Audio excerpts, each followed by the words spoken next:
नमस्कार दोस्तों। तो कैसे हैं आप लोग।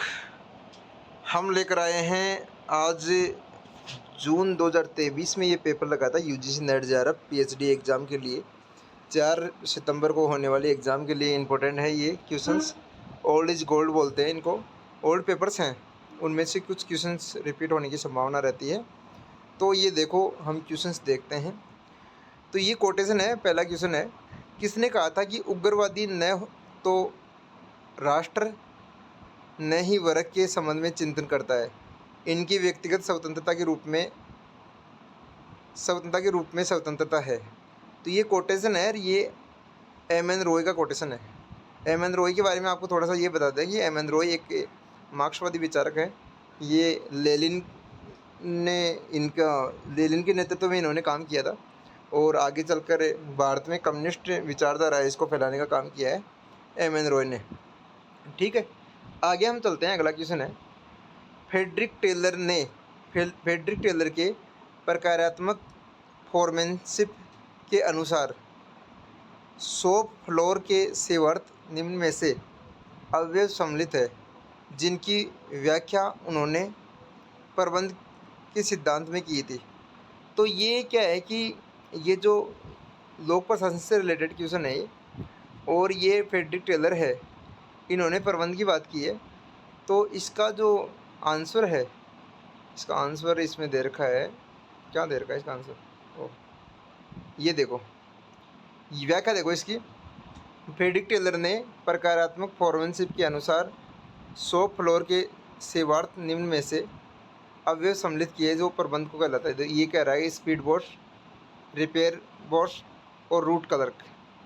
तो ये तीनों ए, बी और सी इसका आंसर है। ठीक है ना। और उसके बाद में ए, बी, सी, देखो ये सी आंसर है इसका।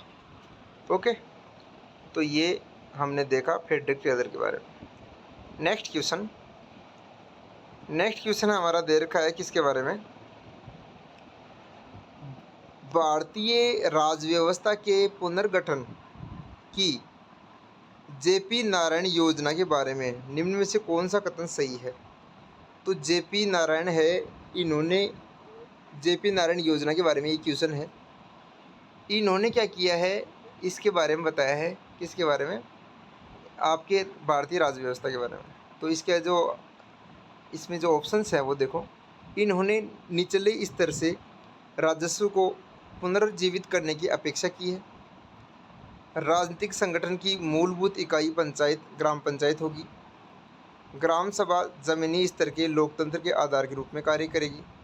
ये पंचायती राज की विभिन्न इकाइयों के बीच संगठित संबंध स्थापित करने के लिए संलग्न है। तो इसका आंसर देखो, इसका आंसर है ए, बी और डी। ए, उन्होंने निचले स्तर के स्वराज को पुनर्जीवित करने की अपेक्षा की, एक तो ये है। और राजनीतिक संगठन की मूलभूत इकाई ग्राम पंचायत होगी, ये दे रखा है। तीसरा इसमें दे रखा है, इसका आंसर है सी और डी दे रखा है। ग्राम सभा जमीनी स्तर के लोकतंत्र के आधार के रूप में कार्य करेगी। यह पंचायती राज की विभिन्न इकाइयों के बीच में सांगठनिक संबंध स्थापित करने में भी संलग्न है। तो ये जो बी ऑप्शन है ये इसका सही नहीं है। बी ऑप्शन इसमें इसका आंसर है, ये सही नहीं है। ओके, आगे नेक्स्ट क्वेश्चन देखते हैं। नेक्स्ट क्वेश्चन ये है, कल्याणकारी राज्य का निम्नलिखित में से कौन सा शासन रिचर्ड टिटमस के कल्याणकारी राज्य के वर्गीकरण के सांस्थानिक पुनर्वितरण से अनुभव है? तो इसका जो आंसर है वो है स्कैंडिनेवियाई सामाजिक लोकतंत्र शासन। तो ये देखो, अब इसमें देखो हमने चारों ऑप्शन को समझाने का प्रयास किया है। पहला ऑप्शन दे रखा है एंग्लो सैक्सन शासन। तो इसमें थोड़ा सा हमने गूगल किया है इसके बारे में देखा। तो देखो ये जो एंग्लो सैक्सन शासन है, ये क्या है कि इंग्लैंड में पाया जाता है। ये एक राजनीतिक, सामाजिक और सांस्कृतिक प्रणाली के संदर्भ में है। ये 1066 में 1066 का टाइम पीरियड इसका माना जाता है। ठीक है, ये यूरोप से ब्रिटिश द्वीपों के बारे में रहने वाली ये जो उस व्यवस्था के बारे में बात की गई है। दूसरा दे रखा है स्कैंडिनेवियाई सामाजिक लोकतांत्रिक शासन। ये आपको बताइए, इसका आंसर है ये कि ये जो कल्याणकारी राज्य का वर्गीकरण करता है। उदारवादी महाद्वीपीय शासन देखो, तीसरा ऑप्शन है उदारवादी महाद्वीपीय शासन। तो ये उदारवादी जो महाद्वीपीय शासन है, ये एक रूढ़िवादी विचारधारा है और इसमें क्या है कि राजनीतिक और सरकार को संदर्भित करता है। ऐसे शासन पारंपरिक मूल्यों और सामाजिक स्थिरता और अर्थव्यवस्था में सरकारी हस्तक्षेप की भूमिका को प्राथमिकता देता है। ओके, और तीसरा है ऑस्ट्रेलियाई शासन। तो ये आप देख सकते हो, ऑस्ट्रेलियाई शासन के बारे में अधिन्याय की बात करता है और राज्य व्यवस्था की बात करता है। ओके, अब हम चलते हैं नेक्स्ट क्वेश्चंस के ऊपर। तो आपने इसका देख लिया, इसका आंसर बी है और नेक्स्ट का आंसर है देखो, तुलनात्मक राजनीति में सामाजिक आंदोलन के प्रक्रिया मॉडल के प्रस्तावक निम्नलिखित में से कौन है? तुलनात्मक राजनीति में सामाजिक आंदोलन के प्रक्रिया मॉडल के प्रस्तावक, तो ये है डेग मेसन एडिसन। ठीक है, अंतर्राष्ट्रीय संबंधों, तो ये इसका आंसर हो गया। अगला क्वेश्चन, अंतर्राष्ट्रीय संबंधों में शक्ति संतुलन प्रतिस्थापित करने के लिए प्रस्तावित आदर्श विचार का मत है। तो ये आपका निशस्त्रीकरण इसका आंसर माना जाता है। ओके, नेक्स्ट क्वेश्चन है, फ्रांस में समाजवादी श्रेणीवाद के रूप में उत्पन्न हुआ। फ्रांस में समाजवादी श्रेणीवाद के रूप में उत्पन्न हुआ है। श्रेणीवाद में वर्ग संघर्ष के विचार को स्वीकारता नहीं दी गई है। तो ये आपका आ गया, इसका कथन तो सही है और कारण इसका गलत है। ठीक है, कथन एक सही है, फ्रांस में समाजवादी श्रेणीवाद के रूप में उत्पन्न हुआ, ये तो सही है, लेकिन इसका कारण गलत है। इसमें दोनों में कथन लिखा हुआ है ना। आगे देखो, सी इसका आंसर आएगा। नेक्स्ट क्वेश्चन है, निम्न में से कौन सा कथन न्याय संगत युद्ध के सिद्धांतों का प्रतिनिधित्व करता है? तो यह है अंतिम उपाय के रूप में युद्ध का प्रयोजन प्रतिशोध, युद्ध अनिवार्यतः नैतिक रूप से स्वीकार्य लक्ष्य को के आधार पर घोषित किया जाना चाहिए, युद्ध के फलस्वरूप हानि से भी अधिक लाभ होना चाहिए, समग्रतः बड़े स्तर पर आक्रमण सीमा पर होने वाली आक्रमण को न्यायोचित अनुक्रिया है। तो इसका आंसर है ए, सी और डी। ठीक है, अब देखो इसकी व्याख्या देख लो आप। व्याख्या क्या है, इसमें तीनों ये जो न्यायपूर्ण युद्ध है, ये होप से जुड़ी हुई अवधारणा है। इसमें ये बात करते हैं अंतिम उपाय के रूप में युद्ध अनिवार्यतः नैतिक रूप से स्वीकार लक्ष्यों के आधार पर घोषित किया जाना चाहिए, युद्ध में फलस्वरूप हानि से अधिक लाभ होना चाहिए। इंजॉय टू नेहरू नामक आलोचनात्मक सिद्धांत विविधतापूर्ण इतिवर्ती के लेखक कौन है? तो इसके लेखक है स्कॉट रीड। ये इनवॉय टू नेहरू है, ये इनकी बुक है।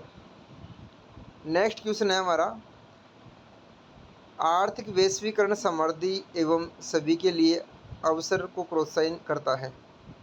तो ये इसका कारण है, आर्थिक वैश्वीकरण ऐसी मुक्त बाजार आधारित अर्थव्यवस्था को प्रोत्साहन देती है जिससे सामाजिक और राजनीतिक लाभ प्राप्त होता है। तो इसकी दोनों से ये व्याख्या भी कर रहा है। नेक्स्ट क्वेश्चन है, निम्नलिखित में से किस राजनीतिक विचारक ने नारीवादी दृष्टिकोण से हेंस जे मार्गेनथाउ द्वारा प्रस्तुत यथार्थवाद के सिद्धांतों को पुनर्सूत्रबद्ध किया? तो ये इसका आंसर आएगा एन टिकनर। ये टिकनर क्या है ना, ये क्या है कि हंस जे मार्गेंथाउ की आलोचना करती है। ये इनकी जो थ्योरी है उनकी आलोचना करती है, यथार्थवाद की थ्योरी की, टिकनर। अगला क्वेश्चन है, फ्रेंच फैनन की पुस्तक ब्लैक स्किन व्हाइट मार्क्स में निम्नलिखित अध्याय शामिल है। तो इनमें जो कौन कौन से अध्याय शामिल है, एक तो ये है द निग्रो एंड लैंग्वेज, दूसरा है सी निग्रो एंड साइकोपैथोलॉजी, तीसरा है इसमें निग्रो एंड रिग्रेशन। देखो पहले तो देखो क्वेश्चन आते थे वो बुक के बारे में आते थे, आजकल बुक के अंदर चैप्टर के बारे में क्वेश्चन आने लग गए, तो इनका आप ध्यान में रखना, ठीक है। तो ये आपको मिलाने वाला क्वेश्चन है, इसमें दे रखा है आपके, ये देखो यहाँ सही मिलान दे रखा है, political and ethics of the Indian constitution, तो ये राजीव भार्गव की बुक है।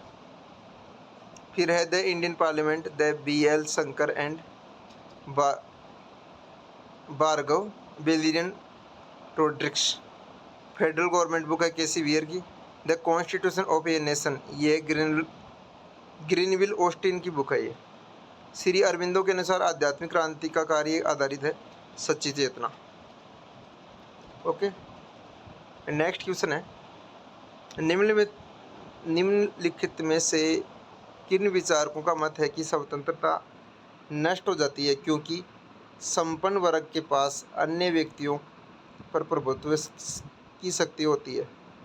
तो ये है रूसो, मार्क्स और एंजल्स। ये ऐसे कहते हैं कि स्वतंत्रता नष्ट हो जाती है क्योंकि संपन्न वर्ग के पास अन्य व्यक्ति की प्रभुत्व शक्ति आ जाती है। एकदम सही बात है ये, क्योंकि जो सामान्य व्यक्ति है ये संपन्न वर्ग के लिए काम करता है फिर। तो ये मार्क्स और एंजल्स दोस्त है और रूसो इसका समर्थन कर रहा है। ओके, रूसो पहले हुआ है और कार्ल मार्क्स और ये एंजल्स समकालीन है। निम्नलिखित में से किनका ये कथन है कि मार्क्स द्वारा 1845 में स्वयं को लिखे गए लघु 11 परिच्छेदों या शोध प्रबंध में प्रेक्सिस का विचार सर्वाधिक प्रबलित होता है। तो ये आ रहा है BR नेसल्स। नेक्स्ट आपका जो क्वेश्चन है वो है, ये राज्यों की स्थापना के बारे में क्वेश्चन है। तो पंजाब स्थापित हुआ है 1966 में, गुजरात स्थापित हुआ है 1960 में, लद्दाख स्थापित हुआ 2019 में और तेलंगाना 2014 में। ये भारत सरकार के नागरिक चार्टर की वेबसाइट है जिसका नाम है गो इंडिया चार्टर, NIC इन, 20 का आंसर है। फिर अरविंदो के बारे में क्वेश्चन है, अरविंद पनगड़िया के अनुसार 1980 के दशक में निम्नलिखित अर्थव्यवस्था में किन दो कारणों के कारण भारतीय अर्थव्यवस्था की विकास दर में वृद्धि हुई? नीति निर्माताओं की अभिवर्ती परिवर्तन, निजी कंपनियों के लिए निर्यात प्रोत्साहन, राजनीतिक नेतृत्व का आयात प्रतिस्थापित औद्योगिकरण के बारे में संदेह था। तो ये आएगा B और D, निजी कंपनियों के लिए निर्यात प्रोत्साहन। अपेक्षाकृत यथार्थ विनिमय दर, और ये क्वेश्चन है आपका 20 नंबर का क्वेश्चन है। तो किस कथन से भारतीय राजनीति को जेंडर के आधार पर प्रशासन के फलस्वरूप लोकतंत्र की जड़ें मजबूत होने का निर्माण होता है? तो ये आता है ऊंची जातियों की महिलाओं द्वारा मुख्य क्रांति किया जाना। तो ये जेंडर के आधार पर प्रशासन की फलस्वरूप राजनीतिक लोकतंत्र की जड़ को मजबूत करता है। तो ये क्वेश्चन हमने किए हैं, करीबन 20 क्वेश्चन हमने किए हैं, ठीक है। अच्छा, 3 क्वेश्चन हो रहे हैं, इस 3 क्वेश्चन और कर लेते हैं फिर पूरे हो जाएंगे इस PDF क्वेश्चन। अगला क्वेश्चन है आपके शासकीय सूचना, चलो 20 ही रख देते हैं इसको ना, आगे फिर बाद में और क्वेश्चन हम लेकर आएंगे। चलो, आपके लिए ये क्वेश्चन काफ़ी यूजफुल रहेंगे। आपको कोई भी पॉलिटिकल साइंस के लिए नेट JRF के एग्ज़ाम के लिए कोई भी डाउट आ रहा है तो आप कमेंट कर सकते हैं। नमस्कार, धन्यवाद।